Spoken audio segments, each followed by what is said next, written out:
Litvanya Parlamentosu ve Avrupa Parlamentosu üyeleri tarafından Çin Devlet Başkanı Xi Jinping'e yazılan 10 Aralık tarihli bir mektupta Çin'e tüm dini inançları bastırmayı durdurun çağrısı yapıldı.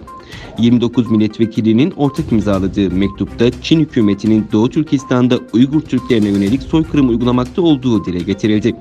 Öte yandan 11 Aralık'ta Litvanya Parlamentosu yeni bir özgürlük mücadelesine ev sahipliği yaptı.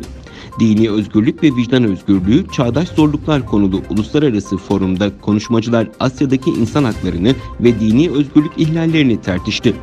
Litvanyalı bir sinolog ve araştırmacı olan Josefas Baknados, katılımcılara Kazakistan'da yaptığı araştırmanın bir anketini sundu. Doğu Türkistan toplama kampının sert koşullarından kaçan Kazakların resimlerini ve videolarını gösterdi.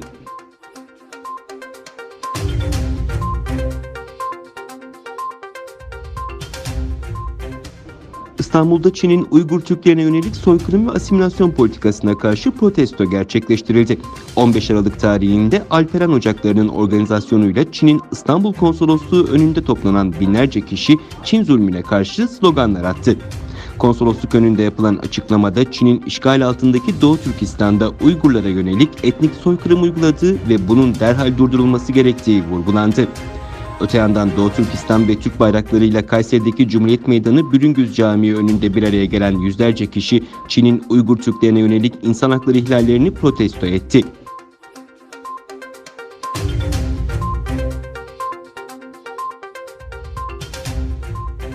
Mesut Özil'in Çin'in Doğu Türkistan'daki insan hakları ihlallerine sessiz kalan Müslüman dünyasına tepki gösterdiği Twitter iletisi sonrası Çin Devlet Televizyonu Arsenal Manchester City maçını yayınlamama kararı aldı. Sosyal medya hesabından açıklamada bulunan dünyaca ünlü futbolcu Mesut Özil, Batı dünyasında Doğu Türkistan haberleri yapılırken Müslüman ülkelerin buna sessiz kalmasını eleştirmişti. Doğu Türkistan paylaşımı sonrası forma giydiği Arsenal, Mesut Özil'in paylaşımına destek vermediğini duyurmuştu. Global Times'ın Twitter iletisinde şu ifadeler yer aldı. Çin Devlet Televizyonu Arsenal yıldızı Mesut Özil'in Sincan'la ilgili yaptığı yanlış yorum sonrası pazar günü oynanacak Arsenal Manchester City maçını yayınlamama kararı aldı. Çin Futbol Federasyonu da Özil'in yorumlarının kabul edilemez olduğunu ve Çinli taraftarların duygularını incittiğini iddia etmişti.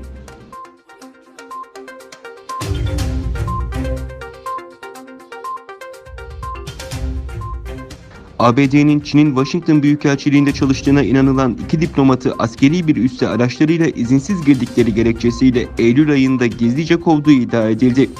ABD ve Çin tarafından gündeme getirilmeyen olay Çin'in ABD'de casusluk çabalarını genişlettiği şeklinde yankı buldu.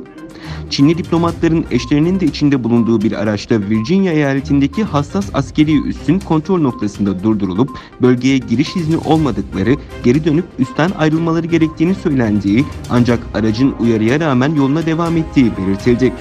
ABD'li yetkililerse yaşanan olayın bu kadar masum olduğuna inanmadıklarını ve Çinli diplomatların güvenliği test etmek için üsse girmeye çalışmış olabileceklerini iddia etti.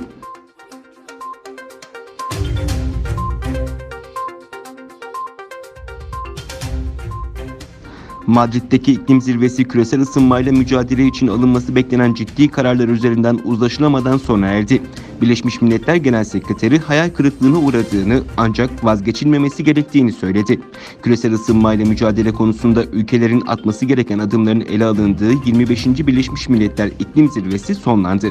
Ancak yaklaşık 200 ülkenin temsil edildiği Madrid'deki zirvede alınan kararlar beklentileri karşılamadı.